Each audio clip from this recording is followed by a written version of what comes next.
Criterio. Una entrevista de Mix de Medios.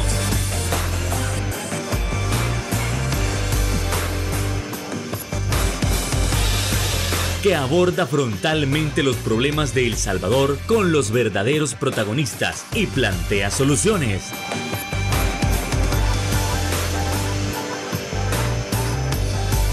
Criterios. Hola, ¿qué tal? Muy buenas noches, sean todos y cada uno de ustedes bienvenidos a un nuevo programa aquí en Criterios en este 19 de marzo. Qué verdadero placer que usted nos puede estar acompañando para poder abordar esos temas tan importantes que acontecen en nuestra nación y, ¿por qué no?, en el mundo también. Como ustedes saben, nosotros no podemos dejar de lado esas temáticas que tienen que ver con el cuidado del ecosistema, con el cuidado ecológico como tal, con el medio ambiente.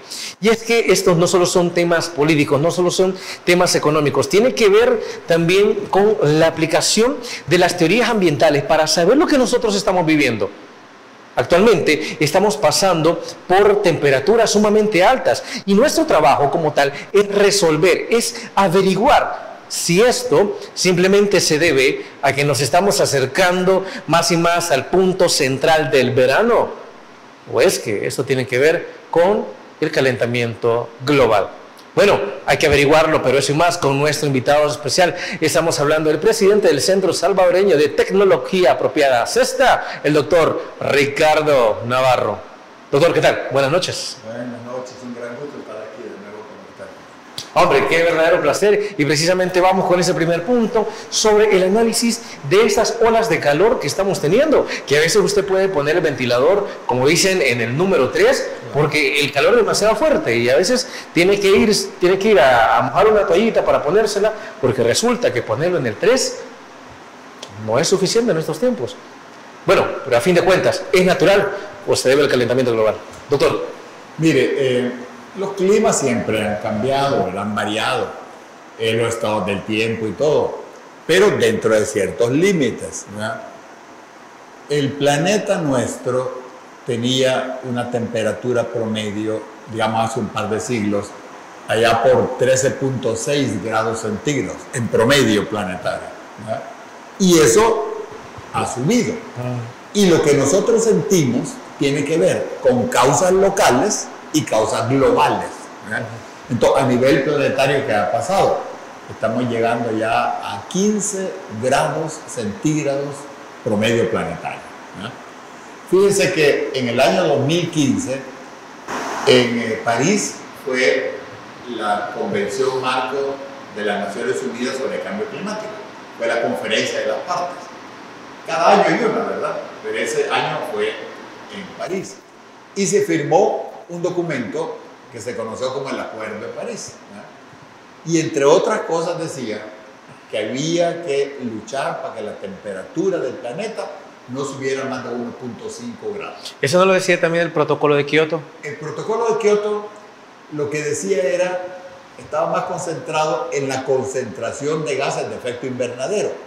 Lo que decía el protocolo de Kioto es que deberíamos bajar 5.2% de concentración de gases de efecto invernadero, dióxido de carbono en particular, había que bajarlo para 2012, tomando como base 1990. Bueno, en vez de bajar 5.2, aumentamos como 50%. O sea, peor que la cosa. Pero bueno, eso ya pasó a la historia. Sí. Pero en este caso, en el Acuerdo de París se dijo que no vaya a subir más de 2 grados con respecto a los valores preindustriales, digamos un par de siglos atrás, que no vaya a subir más de 2 grados. Y preferiblemente que no suba más de 1.5, porque si no, las consecuencias van a ser terribles. Inclusive, las Naciones Unidas encomendó un estudio qué pasaría si en vez de 5 sube a 2. Y hay casos como este, que si llega a subir a 1.5, se va a perder el 95% de los arrecifes de coral, y si llega a 2 va a ser el 99%. Cosas así, ¿verdad? Terribles. Bueno, ¿qué ha pasado? El año pasado, 2023, la temperatura promedio llegó a 1.48, casi el 1.5. Ahora, si nosotros medimos la temperatura promedio del planeta en los últimos 12 meses, o sea, dos meses de este año, ¿verdad? Enero y febrero. Y los 10 meses del año anterior, ¿verdad? Desde 1 de marzo hasta final de año, la temperatura promedio fue 1.56 grados centígrados. O sea, ya llegamos a ese 1.5 que habíamos dicho que no deberíamos llegar. Ahora, si usted consulta, digamos, alguna de las agencias internacionales, le va a decir que la temperatura promedio es 1.27. Lo que pasa es que ellos toman, por ejemplo, el panel intergubernamental de cambio climático, toma los últimos 20 años y saca el promedio. ¿Verdad? Y en promedio, no hemos llegado a 1.5, digamos, de los 20 años, ¿verdad? Andamos por 1.27 en promedio. Pero ya llegó a 1.5 en estos últimos 12 meses y 2024 parece que va a ser un poquito peor, o sea, más cálido. ¿Verdad? Ahora, bien pudiera ser que 2025 baje o 2026 baje, ¿verdad? Y esté oscilando la temperatura. O sea, cuando yo le digo que ya llegamos a 1.5, quiero también dejar claro que eso no significa que nos vamos a quedar allí. No significa eso. Totalmente. Puede ser que 2027, 2028 a lo mejor llegue a 1.35, por decir algo. Pero sí, ya, como que viendo la lista esa de promedios, ya vamos por 1.27. Ya estamos llegando a 1.3. Entonces, claro, al subir la temperatura, eso en promedio planetario no quiere decir que suba en promedio en todas partes del mundo. De hecho, en algunas partes casi no sube y en otras puede subir 2 o 3 grados. Eso es lo que pasa, ¿verdad? Y como está oscilando, cuando la temperatura llega, por ejemplo, arriba de 1.5, usted, si su condición física es bien vulnerable, puede colapsar, sí. Aunque después baje, ¿verdad? Entonces diga, ya bajó, pues sí, pero ya bajó, es que lo enterraron al Señor porque ya sufrió el impacto fuerte del incremento de temperatura. Ahora, eso a nivel global, pero a nivel local, ¿qué sucede?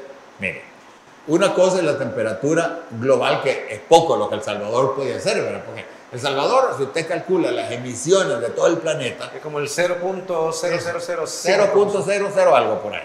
En cambio, quienes mandan ahí es China, Estados Unidos, Europa, Japón, Australia, Nueva Zelanda, Singapur, son los grandes, ¿verdad? Grandes emisores, ¿verdad? Pero a nivel local, ¿qué estamos haciendo nosotros? Nos estamos volviendo más vulnerables, ¿verdad? A nivel local, estamos destruyendo los bosques.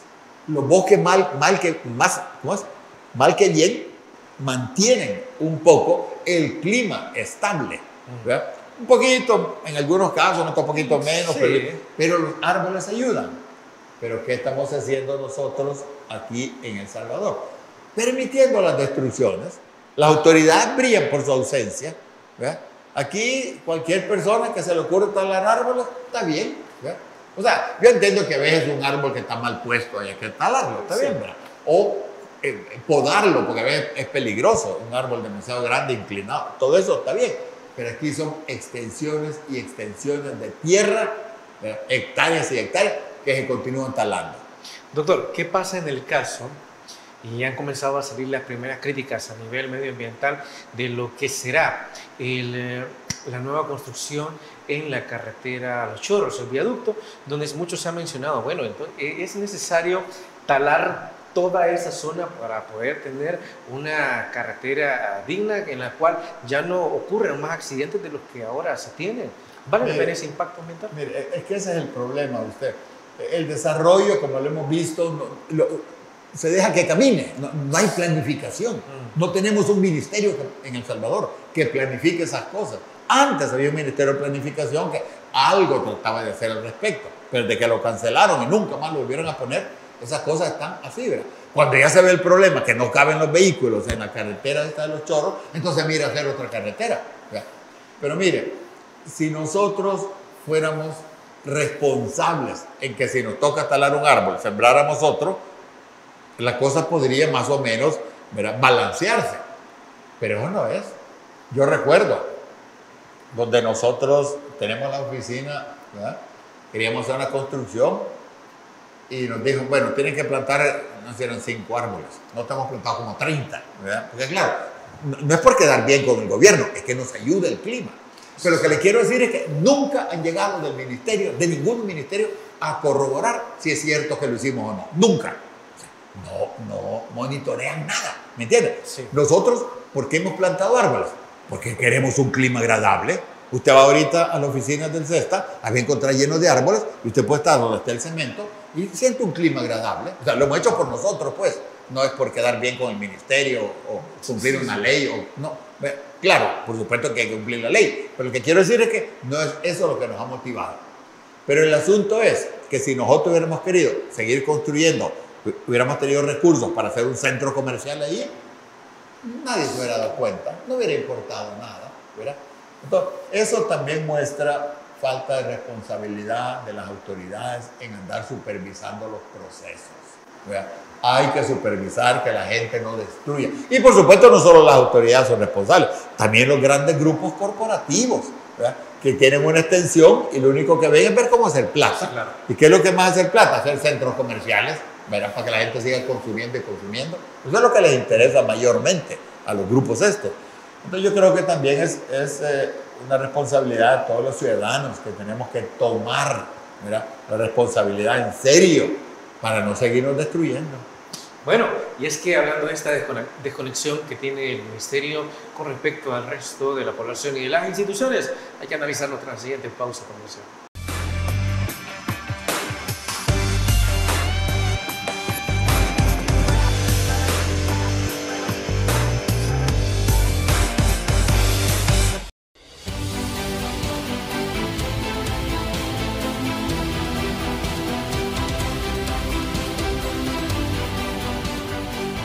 Nuestro compromiso, nuestra pasión, son algunas de las cosas que nos caracterizan como salvadoreños.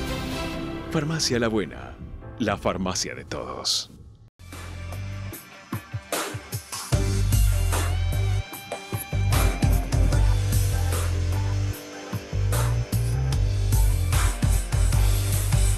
Y es que las olas de calor nos están golpeando bastante fuerte. Entonces algunas personas dirán, bueno, pero es que esto es parte de la época de verano, ¿no? Entonces simplemente cuando salga a la calle trate de salir hidratado, póngase una gorra, póngase una cachucha o algo y asunto resuelto.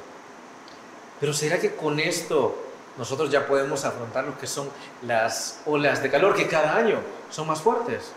Doctor. Sí, mire, es que ese es el asunto. O sea, ciertamente, ¿verdad? Que Semana Santa uno se acuerda, ¿verdad? Es caliente, pues sí. Pero que sea caliente, a que sea más caliente, hay una diferencia. Ese es el punto. Mire, hay países, yo recuerdo, por ejemplo, Australia, cuando se ha dado a conocer que la capa de ozono se está destruyendo y que entra más radiación ultravioleta con el potencial de generar cáncer, melanoma, ¿verdad? Los estudiantes se les obligaba a ir con una cosita aquí, ¿verdad? Cubriéndoles el cuello. Y usted habrá visto en las películas a veces, gente que anda por el desierto, andan esas cositas atrás, es para cubrirse el cuello. O sea, todas esas medidas hay que tomarlas, ¿verdad? Hay que estar pendiente de tomar agua suficiente, ¿verdad? Ojalá que sea agua limpia, pues, porque también, porque el agua que usted recoge del chorro, ¿verdad? Hoy estuve viendo yo un barril que teníamos nosotros ahí, el chorro, abajo lleno de sedimentos. Usted medio lo mueve y los sedimentos desaparecen. Claro, cuando viene el agua así fluyendo, usted agarra un vaso y puede creer que está limpia. De hecho, si usted lo deja, hay sedimentos. De hecho, ¿sabe? Allá cuando yo estudiaba, allá por el principio de los 2000 más o menos, el director de la institución planteaba una investigación en el que se decía que en todo el año cada ser humano consumía el equivalente a una tacita de heces por las micropartículas que había cada vez que nosotros tomábamos agua, porque ya no era agua 100% limpia. Es correcto, es correcto. Yo le decía a la gente en ese mismo caso, lo que debería hacer es poner un poquito de azúcar y hacer caso que es fresco de tamarindo o alguna cosa así. Pues sí, porque no es que en realidad, no, claro, no es que viene contaminado todo eso, eso ha venido por mucho tiempo, ¿verdad? Y es que hay pocas inversiones. Mire, aquí, ya que estamos hablando del agua, ¿verdad? Aquí en San Salvador, cuando anda, recoge el agua para distribuirla, la mitad se le pierde en el camino. Porque las tuberías están rotas, tuberías viejas, terremotos y un montón de cosas. Digo yo, ¿por qué razón, en vez de hacer un nuevo estadio, ¿verdad? Que quieren hacer un estadio ya tenemos 2. ¿Para qué más? En vez de un nuevo estadio, ¿por qué no mejor invertimos en reparar toda la red subterránea de agua? Eso sería mucho más útil. El agua no viene contaminada, ciertamente. Esos fecales trae. Cada vez que alguien mide por ahí. Y yo le digo esto porque una señora de un laboratorio, una vez, creo que era San Miguel, me llevó con eso. Mira, me dijo, fíjate, hemos encontrado que tiene heces fecales el agua. Deme los datos, le dije, lo vamos a denunciar. No, porque me da miedo que me cierren ¿cómo se llama? El laboratorio. Esto hace muchos años, ¿va? No recuerdo ni quién era el presidente en aquel entonces, pero hay muchos años de quizás Cristiani o Napoleón Duarte, no me recuerdo. Pero bueno, pero el punto era que esa contaminación ha estado presente por muchos años y claro, después uno no sabe por qué tiene tantas enfermedades. Que el hígado, que los riñones, que el páncreas, que el estómago, ¿verdad? Que no puede uno ni dormir, ya ni mira bien. Todas esas cosas son producto de los daños al cuerpo humano y parte de eso es causa de la contaminación. Sí, claro. Porque todo termina en el cuerpo. Mire, otra cosa que está presente en todas partes, los desechos plásticos. Creo que usted mencionaba que nosotros bebemos el equivalente a una tarjetita, ¿no? Cada semana. Cada semana. Cada semana. Una tarjetita por semana. Lo que pasa es que lo respiramos. Lo que pasa es que lo bebemos y lo comemos. Fíjese que yo estaba viendo una investigación que salió hace poco en una botellita de esas que son menos de 1 litro de agua. Hay cerca de 250,000 de partículas de plástico sumamente pequeñitas que no las alcanza a ver, nanopartículas, digamos de 1/1000ª de milímetro para abajo. Sí. No se alcanzan a ver. Y esas partículas de plástico, ¿de qué están hechas? Derivados de petróleo, tóxicos que se le agrega al plástico para darle una característica particular. Porque, por ejemplo, una pelota de plástico es una cosa, pero esos plásticos donde usted lleva alimentos, el Durapax que se llama, que le llaman, ¿verdad? Ese es distinto, se ve distinto, pues, porque tiene diferentes aditivos. Pero esos aditivos son tóxicos, pero los aditivos le dañan a usted el cuerpo. Ese es el punto. Y es lo que de alguna manera nosotros estamos consumiendo. Es lo que estamos consumiendo. Cada vez que estamos bebiendo agua de botellas o de garrafones plásticos, estamos consumiendo plástico. Y fíjense que yo he visto también investigaciones de que ya en algunas venas ya se detecta que el plástico se va acumulando. ¿Y usted sabe cuál es el problema? Cuando comienzan las venas a hacerse cada vez más chiquitas. ¿Por qué? Porque todo, no solo el plástico, otras cosas también, ¿verdad? Las grasas y cosas. Pero el asunto es que todo eso contribuye a deteriorar más la vida de las personas. Y es lo que no logramos entender, ¿verdad? Nosotros quisiéramos que las autoridades despierten. Claro, van a haber nuevas autoridades dentro de poco, pero ojalá que despierten para ver que todas estas medidas van en función de la vida de la gente. Esto no tiene que ver con un partido político o con otro, o con una religión, es con la vida de las personas. Pero es que se nos hace difícil que los grupos, no solo las autoridades, los grupos poderosos, económicos, menos que entienden. Algo que es importante, lo voy a tocar en el siguiente bloque, pero me parece fundamental abordarlo desde y es la situación que está pasando en el lago de Coatepeque, donde las autoridades han decretado una especie de alerta para evitar hacer uso de su recurso debido a que está contaminado. ¿Qué tan grave es esto, por favor, doctor? Pero mire, que le digan a usted que no se puede bañar en el lago, ¿cómo es que estamos, pues? Eso es terrible. ¿Qué tan grave tiene que ser el asunto? Grave, tiene que ser sumamente grave. Yo no he ido a ver, pero he estado escuchando las noticias. Pero fíjese el manejo que le da. Yo leía unas noticias del señor ministro del Ambiente y él decía, tiene que ver con la alta temperatura, decía, ¿verdad? Tiene que ver con la radiación solar y tiene que ver con la presencia de nutrientes. Puede ser, pero ponga a pensar usted, ¿qué podemos hacer nosotros con respecto a la radiación solar? No podemos ir no puede hacer nada. No podemos decirle al sol que baje un poco, ¿verdad? Bueno, ¿qué podemos hacer con la alta temperatura? Si la alta temperatura es una cosa global, ahí nosotros es poca la incidencia que tenemos. Claro, lo que podemos hacer es detener las talas de árboles que se están dando en todo el territorio nacional. Eso sí lo podríamos hacer. Pero nutrientes, qué son esos nutrientes. Es donde debería ponerse el señor ministro más claro qué son esos nutrientes. Es basura, son desechos orgánicos. Lo que pasa es que las casas que están alrededor del lago, algunas empresas, restaurantes, tiran los desechos al lago. Entonces, claro, las bacterias crecen y crecen. Es todo lo orgánico que genera esos problemas. ¿Me entiendes? Las bacterias, cianobacterias, son bacterias que están en la ciénaga. Siempre han estado. Lo que pasa es que han estado en cantidades pequeñitas. Es como cuando usted bebe agua, aunque esté limpia, alguna contaminación tiene, pero el asunto es que esté pequeñita, que no le haga Y para mucho usted daño. pasar. Pues sí, pero el asunto es que debería el ministerio estar monitoreando todos los desechos que son vertidos en el lago, todos, ¿verdad? Para ver qué es, a ver cómo se le da un manejo de que eso no esté alimentando. Porque muchas veces cuando hay mucho nitrógeno, por ejemplo, bueno, y el exceso de nitrógeno es un problema planetario, les cuento. Se ha excedido la capacidad de resiliencia del planeta en cuanto al nitrógeno, ¿verdad? Y al nitrógeno y fósforo también. Sí. Nitrógeno y fósforo son esos dos elementos, ¿verdad? Iba a decir potasio, pero no, nitrógeno y fósforo. Ahora,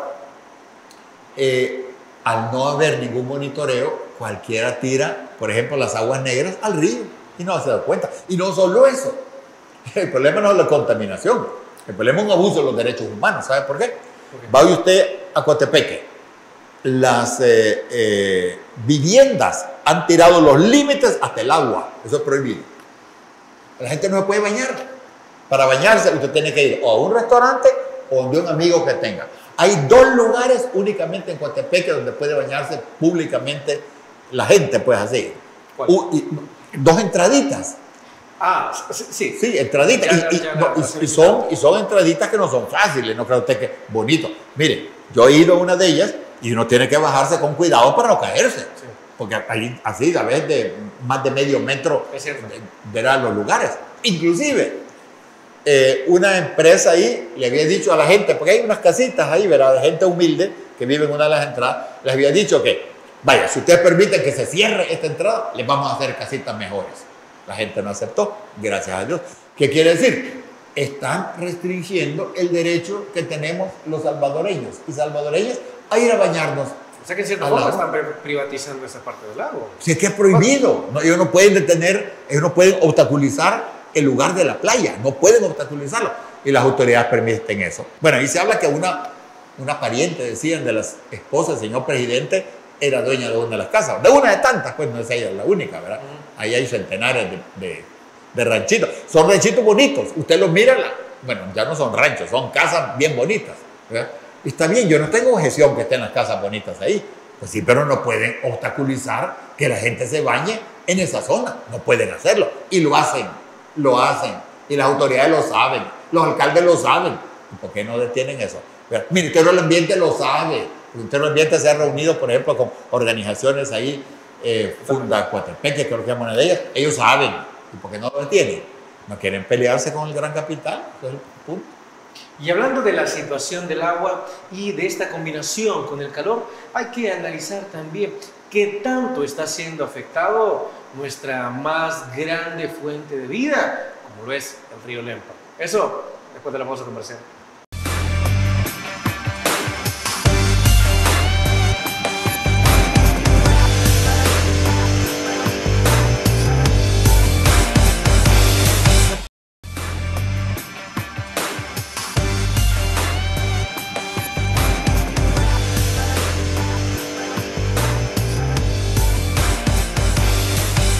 Gracias por continuar con nosotros. Y es que así como cerrábamos el bloque anterior, es necesario analizar si este aumento de las temperaturas está afectando sustancialmente a nuestra más grande fuente de vida, como lo es el río Lempa. ¿Qué tanto está afectando en cuestión de afectar la fauna que habita? ¿Qué tanto está afectando con respecto a que se pueda secar? ¿Y qué tanto está afectando para que a futuro tengamos problemas muchísimo más grandes? Doctor Ricardo Navarro. Sí, mire, el incremento de temperatura afecta a todas las especies vivas, ¿verdad? Sí. Plantas y animales. Todos los animalitos necesitan más agua. Las plantas también. El problema es que cada vez tenemos menos agua. ¿Por qué? Los afluentes del Lempa cada día más débiles por toda la deforestación que hemos tenido. Fíjese usted en esto, por ejemplo. Cuando hay un invierno copioso, usted va a ver ese río Lempa imponente. Apenas pasa el invierno y decae rápidamente. Y ya casi como que, bueno, ¿y el Lempa qué se hizo? Claro, lo que pasa es que el agua, cuando llueve, como se ha deforestado muchas zonas, no tiene mucha oportunidad de poder ingresar a los mantos subterráneos, a los mantos acuíferos. Entonces, es agua que queda en la superficie y rápido termina en el mar. ¿Verdad? El Lempa pronto se va a convertir en una quebrada solo de invierno. Todavía llega, ¿verdad? En verano llega un poquito, yo he estado ahí viendo eso, llega un poquito al océano. De pronto ya no va a estar. Pero fíjese que el problema no solo, digamos, es la cantidad de agua. Lo que sucede también es que con toda la deforestación, la tierra, el asolve se llama. Entonces la tierra se va en el río también. Y eso también llega allá a los embalses de ¿verdad? Hidroeléctricos y cada día tienen menos agua esos embalses porque hay mucho asolve en esas presas hidroeléctricas, ¿verdad? Pero hay otra cosa también que no se puede descuidar y es que hay muchas agroindustrias que utilizan muchos pesticidas, venenos que tarde o temprano terminan en el agua. Bueno, en ese organismo. Después en el organismo nuestro. Fíjese que el problema con los venenos es este, mire. ¿Cuál? A uno le dicen siempre, ¿verdad? Hay que hervir el agua cuando tenga duda. Y está bien, va. Pero cuando usted hierve el agua, usted lo que puede lograr es destruir materia orgánica. Algunas bacterias, algunas son bien resistentes, le cuento. ¿verdad? Pero bueno, si usted le mete suficiente tiempo de mantener hirviéndose el agua, puede usted más o menos estar seguro que las bacterias se mueren. En México dicen hay que mantenerlos 15 minutos, dicen. Ya 15 minutos hirviendo también es bastante, hay que acordar toda la energía que necesita para eso. Pero bien, pero el problema es que cuando hay químicos, ¿qué pasa si usted lo hierve? Lo que puede pasar es que diferentes químicos entren en reacción. Y es mucho peor. Claro que puede ser peor. Claro. Es que mire, aquí nosotros podríamos estar tranquilos con el suministro de agua hasta que las autoridades tomen esto con seriedad. ¿Y eso va a ser? Bueno, yo no sé, ¿verdad? Tal vez cuando nuestros bisnietos estén, ¿verdad? Ya adultos, a lo mejor. No, pero el punto es que, mire, aquí, por ejemplo, debería regularse los pesticidas que están utilizando. Debería regularse todos los venenos que se tiran a los ríos, todos los desechos que muchas empresas no los procesan, sino que van a parar al río. Doctor, todo eso, ¿no existe mayor legislación para eso? pues, de acuerdo a la ley es prohibido contaminar. No, pues sí, pero... Y en la práctica se sigue haciendo. No, pues sí, hay un montón de leyes por ahí que no se cumplen. Los 10 mandamientos que dicen no robar, no se cumplen, ¿me entiendes? Hay un montón de cosas que no se cumplen, ¿verdad? Es prohibido contaminar. Pero lo que quiero decir es que, mire, debería regularse, cada empresa debería estar siendo monitoreada en cuanto a sus desechos. Fíjese que tiran venenos a los ríos, después eso termina allá en el embalse del Cerrón Grande, ¿verdad? Ahí la gente pesca. Y después usted se come un pescado. Y puede ser que el pescado se lo coma aquí, pues sí que lo traen para acá a vender por acá, porque a lo mejor lo venden a mejor precio.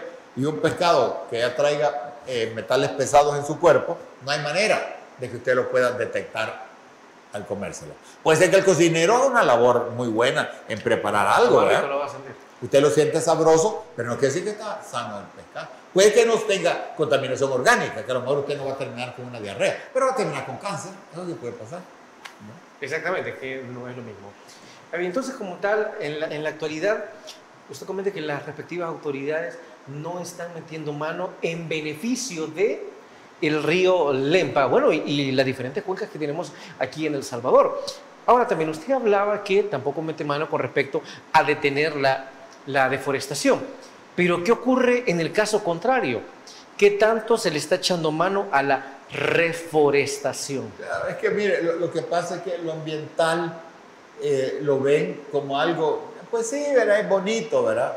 Como el presidente dijo unos días atrás, hay que plantar árboles de maquilijos, son bonitos, así lo ven, ¿verdad? Bonitos. Lo bonito está bien, ¿verdad? Pero si usted no lo tiene, pues ni modo, lástima, pero es bonito. No es que sean bonitos, es que los necesitamos para vivir. Es que ese es el punto. Sí, claro. Pero las autoridades, los grupos de poder, inclusive la academia, muchas veces, ven lo ambiental como que dice, pues sí, ¿verdad? No, ¿verdad? Como que son las señoras que tienen orquídeas, ¿verdad? Que sí, qué bonitas las orquídeas, pero bueno, si uno no tiene orquídeas, pues ni modo. Es que no se trata de eso, es que la vida, el agua es vida, el aire es vida, el clima es vida. ¿Y quién me da todo eso? El ecosistema.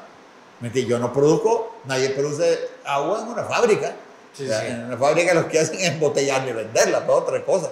Pero ¿quién nos da el agua? El ecosistema. ¿Quién nos da el aire? El ecosistema. ¿Verdad? ¿Y nosotros qué estamos haciendo? Dañando el ecosistema.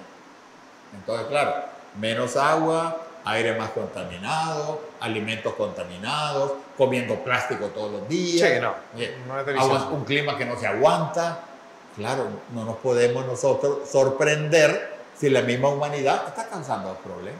Doctor, sabe que hace unos años, allá por el 2017, me decía una docente, mire, pero es que hay que tener en cuenta que nos estamos acercando a la temporada de huracanes. Entonces, si ven que los huracanes están fuertes, no se alarmen porque simplemente estamos en temporada, decía ella en aquel entonces. Pero posteriormente entra en choque con uno de los puntos que es, sí, pero no se ha fijado de que a pesar de ser temporada de huracanes, cada vez son más fuertes o más diversos. Esto también es producto del calentamiento global. Claro, mire, problemas siempre hay, ¿verdad? Es como que usted me diga, la gente siempre se muere. Pues si la gente siempre se muere, o debería morirse allá a los 90 o 100 años, pero que estén muriendo a los 40 años, entonces, ¿y qué es lo que está pasando? Es que ese es el punto. Claro que hay huracanes, terremotos y calor, pero las cosas están volviéndose más graves. Fíjese usted, allá en 1970, yo recuerdo, en esa década, el huracán Mitch. Fifi, perdón. Antes de Mitch. No, el Mitch fue en el 98. En el 70, el huracán Fifi, 1 por década. Ahora ya está 20. Mire, hicieron una lista en la Organización Meteorológica Mundial y el Centro de Huracanes de Miami, creo que fueron, una lista que le dieron nombre a los huracanes. Antes le daban nombre de mujer. Hoy por lo menos hay más equidad de género, ¿verdad? Le dan nombre de mujer y de hombre. Bueno. ¿Qué pasa? Cada año se termina la lista. Ahí tenemos que recordarnos del alfabeto griego, ¿se acuerda? Alfa, beta, gamma, ¿sí? Y ya cuando van más de 6 ya uno no se acuerda los otros nombres griegos.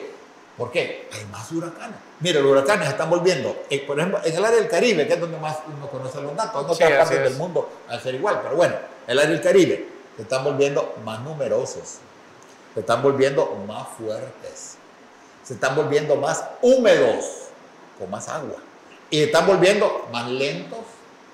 Antes el promedio de velocidad era 15 kilómetros por hora. O sea, duran más, o sea, son más estáticos al lugar en el que entran, ¿no? Duran más. Estamos viendo, han habido huracanes acá, como el Mitch, que a veces llegaba, ahí se quedaba. No se movía. Pasó varios días que no se movió, un par de días que ahí estaba, porque no camina. Se están volviendo más lentos. Y eso probablemente tenga que ver con una corriente que hay en el Océano Atlántico, que se le llama corriente... tiene un par de nombres, uno un poco complicado, pero el más fácil es corriente termolina, ¿verdad? Que mueve todo el agua, ¿verdad? En todo el planeta, producto de la radiación solar, producto de la rotación del planeta, una cosa un poquito complicada. Bueno, ¿qué sucede? Se está volviendo más lenta. ¿Por qué? Por toda la destrucción que hay allá en el Polo Norte, que esos hielos, que antes eran hielos, se están convirtiendo en agua y están reduciendo la capacidad porque antes los vientos le quitaban humedad y se volvía esa agua más salada y se hundía. Hoy no se vuelve tan salada, no se hunde tanto, ¿verdad? Entonces está reduciéndose esa velocidad y los huracanes se están volviendo más lentos. Esa corriente se ha reducido en lo que era antes 17% en su velocidad. Y algunos estiman que probablemente el próximo siglo ya no lo vamos a tener. Pero no es que el próximo siglo, va a pasar este siglo si seguimos así. Desde luego. Bueno, y es que así nos vamos a ir a la siguiente pausa comercial. Y al regresar hay que hablar sobre la situación de ¿es reversible? Estamos ante diversas causas que ya son totalmente irreversibles. Pausa y regresamos aquí en Criterios.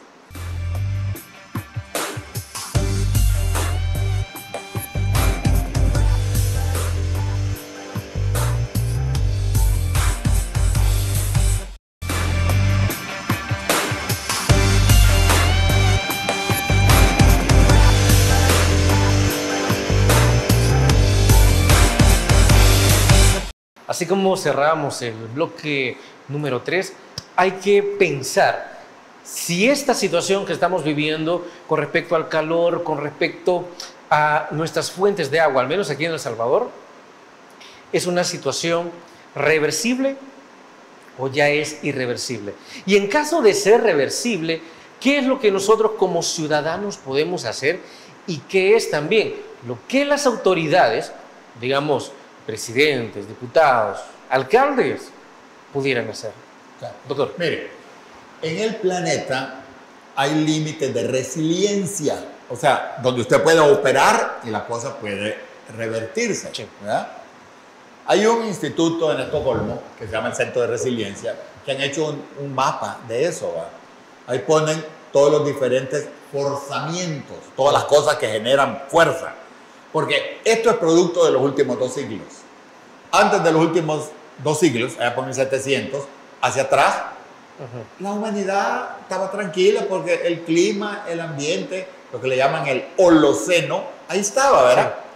Pero de eso, en los últimos 200 años, ya hasta nombre le han dado Antropoceno, porque ya la principal fuerza geológica ya no son las placas ni los asteroides, es el ser humano. Entonces, ¿qué hemos hecho? Hemos excedido la capacidad de resiliencia en muchos órdenes, cosas que no se van a poder revertir. Uno, cambio climático.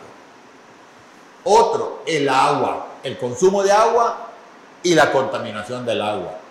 Otro, la biodiversidad. Todo lo que es la pérdida de especies y la capacidad de pérdida de función de muchas especies vivas. Otro, la contaminación de nitrógeno y fósforo. Otro, los cambios en el uso de la tierra. ¿Verdad? Y no recuerdo cuál otro. Pero bueno, pero estamos llegando a otro, a la acidez del océano.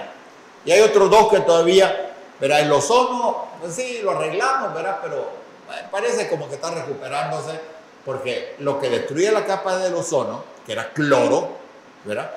Ya los sprays y todas cosas ya se fueron cambiando, ¿verdad? Pusieron otros compuestos que no destruyen la capa del ozono, calientan el planeta, sí, generan cambio climático, ¿sí? ¿verdad? Pero bueno, entonces parece que eso podría mejorar. Pues lo que le quiero decir es que en muchos órdenes ya son procesos irreversibles. Mire, en la biodiversidad, en el último medio siglo hemos destruido casi el 69 para ser exacto, 69% de la abundancia de vida silvestre, mamíferos, aves, reptiles, anfibios y peces. ¿Cómo trae usted eso de vuelta al planeta? Y no solo eso, en América Latina, como es promedio, el que yo le di antes, promedio planetario, en América Latina la cifra es 94%. Imagínese usted. ¿Qué quiere decir? Que si usted hace, allá por 1970, tenía, póngale 100 osos hormigueros en alguna parte de América Latina, hoy solo tiene 6. Y en cautiverio. ¿Cómo vamos a regresar? Entonces ya, aquí el asunto está tratar de que esto no se vuelva peor. Es que esto puede llegar a un momento donde va a colapsar, ¿me entiendes? Un momento donde las abejas se van a destruir si seguimos tirando tanto veneno y el planeta sigue aumentando la temperatura y la mitad del alimento que hay en las mesas de la humanidad ya no va a estar. Hay momentos donde van a crear temperaturas tan altas que las zonas de cultivo no van a aguantar. Van a venir inundaciones tan fuertes que las zonas de cultivo van a ser destruidas también. O sea, vamos a tener los extremos, ¿verdad? Entonces deberíamos tratar de entender que lo que está en juego aquí es la vida humana. Sí. La vida humana. Además de otras especies, por supuesto, ¿verdad? No, claro, pero es la vida humana. Entonces eso debería preocuparnos a todos y a todas. ¿Me entiendes? Ahora, mire, ya que usted mencionaba y qué podríamos hacer. Mire, el 1 de mayo vamos a tener nuevos alcaldes y alcaldesas. Sí, así es. 44 creo que son, ¿verdad? Nosotros estamos preparando esto, mire. Vamos a dejar que pasen tranquilos un par de semanas mientras ellos conocen a su gente y todo. Los vamos a invitar a un seminario para tratar de compartir con ellos algunas ideas que nosotros creemos que cada municipalidad debería tener para tratar de mantener la vida en su municipio. Porque aquí, mire aquí el problema no es que nos vamos a adaptar, el problema es sobrevivir. ¿Ya? Aquí, si yo fuera el alcalde de San Miguel o qué sé yo, Santana o San Salvador, yo lo que quisiera es que mi población sobreviva. ¿Qué quiere decir? Que tengamos el alimento que necesitamos, que tengamos el agua que necesitamos, el clima que podamos nosotros más o menos, ¿verdad? Cómo hacerle frente a los huracanes más o menos y a la sequía más o menos. Pero nosotros aquí, mire, ahorita, en El Salvador, estamos importando el 80% de frutas y verduras. ¿De dónde? De Guatemala y de Honduras principalmente, pero también de México y algo de Nicaragua. ¿Qué pasa cuando hay un problema en Guatemala como el que hubo? Como el que el año pasado. ¿Sí? Que no tenemos nosotros nada que ver con eso. Suben los precios. Y lo peor es que suben y se quedan ahí y no bajan, ¿verdad? Parece que no bajan. Hoy venía hablando yo con un señor y me decía que los mangos estaban a 1.50 los mangos.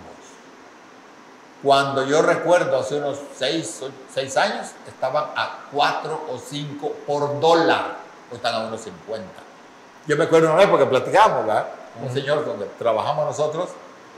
Yo recuerdo una vez que él me dijo, fíjense que los mangos han subido a 75, ¿cómo están de caros? Y hoy me decía, ay, ojalá que cuando salga la cosecha de mango, siquiera bajaran a 75. O sea, ¿cómo están subiendo de precio todas las cosas? El dinero no alcanza. Y cuando el dinero alcanza, ¿qué significa? Problemas sociales, problemas políticos. A mí una vez un ministro de Agricultura, hace muchos años, ¿verdad? Me decía a mí, la gente de los regantes viene aquí que yo les dé agua y que les voy a dar lo que no tengo, me decía. Es que ese es el problema.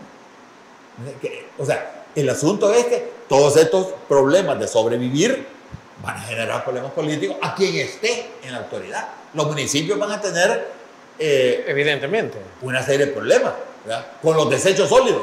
Todos los municipios tienen. Mire, ya que es fácil echarle la culpa a otro. ¿Se acuerda usted aquí en Potonico, allá en el embalse, cuando se hizo aquella gran cantidad de plástico, que el alcalde decía, culpa al alcalde, y no le quitaron el FODE después?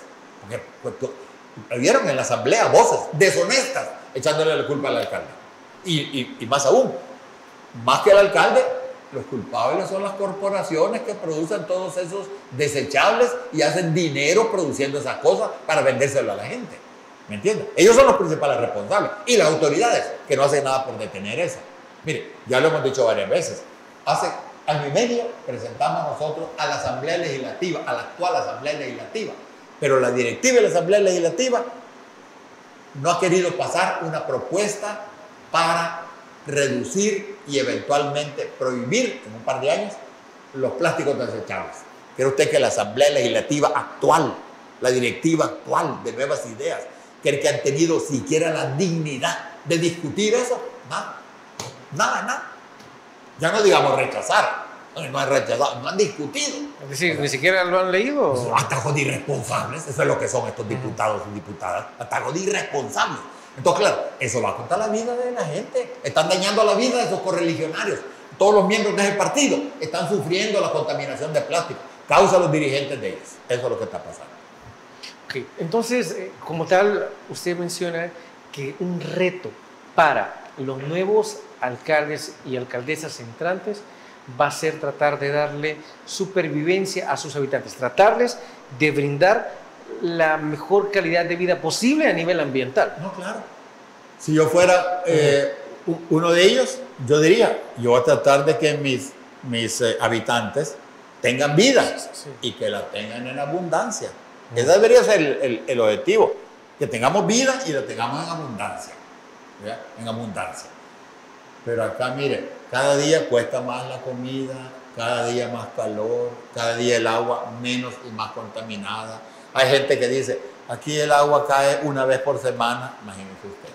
Si aquí llueve en el país el doble de lo que llueve a nivel planetario, imagínese usted, aquí deberíamos tener agua bastante. Pero ¿qué pasa? Llueve bastante, genera grandes inundaciones y se va todo el mar rápido, después no tenemos agua. Mire, cada vez que termine el invierno, que ya deje de llover, un mes después, ahí están las manifestaciones en la calle, esta de Comalapa, que le gusta a la gente. Le gusta cerrar. Ahí, ¿sí? Sí. Entender el tráfico ahí, pidiendo agua, están en las comunidades. Y yo entiendo, claro, yo entiendo el problema, pues. Uno va a tomar un avión y de pronto lo puede pasar, es un problema serio, es un daño fuerte. Pues sí, pero ¿y qué van a hacer las comunidades si no tienen agua? Dígame usted. Y eso es lo que pasa. Desde luego, es para ponerse a reflexionar. Bueno, vamos a la última pausa comercial y volvemos aquí en Criterios.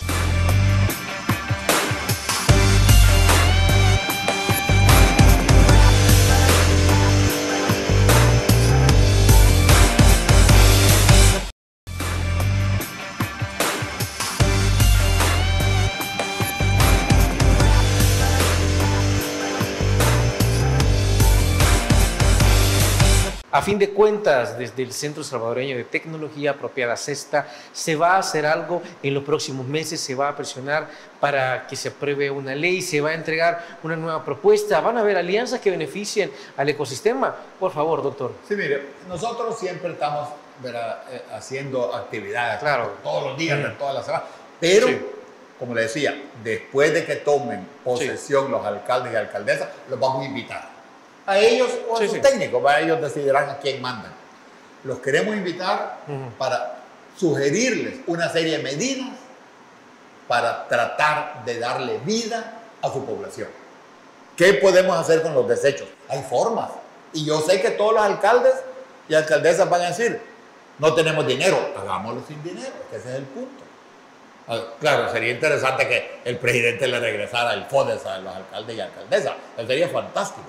En vez de gastar tanto en propaganda, y unos troles, sería mejor que se los dé a los alcaldes. Eso sería mucho mejor, por supuesto. Pero bueno, si eso pasa o no pasa, está fuera de nuestras manos. Pero el punto es que si nosotros queremos discutir con todos los alcaldes y alcaldesas medidas para hacerle frente. Porque mire, el problema ambiental va grave. Va grave. O sea, como le hablábamos al inicio, la temperatura. Ya llegamos más de 1.5 grados, 1.56 grados llegamos ya. Entonces esto va a generar presiones fuertes sobre la vida de la población. Y por eso queremos invitar a todas las municipalidades, queremos invitar. Allá que ellos decidan a quién mandan, esa es cosa de ellos. Pero sí queremos invitarlas porque queremos nosotros proponerles una serie de medidas. A ver si quieren asistir, ojalá. Bueno, esperamos porque desde luego va a ser para el beneficio de la población. Amigos y amigas televidentes, llegamos al final del programa y no nos vamos sin antes agradecerle a nuestro invitado por haber traído sus criterios en torno a lo que es el clima en El Salvador. Doctor, gracias a ustedes por invitarme, ¿verdad? Y lo felicito por dedicarle tiempo a este tipo de discusiones. Es muy importante. Desde luego, aquí siempre va a tener un espacio. Gracias. Amigos y amigas televidentes, gracias por habernos sintonizado una vez más. Recuerde, el criterio más importante lo tiene usted. Que descanse y feliz noche. Criterio. Una entrevista de Mix de Medios.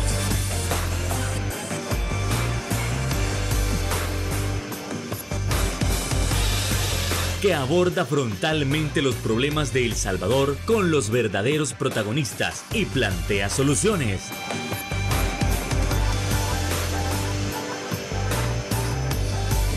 Criterios.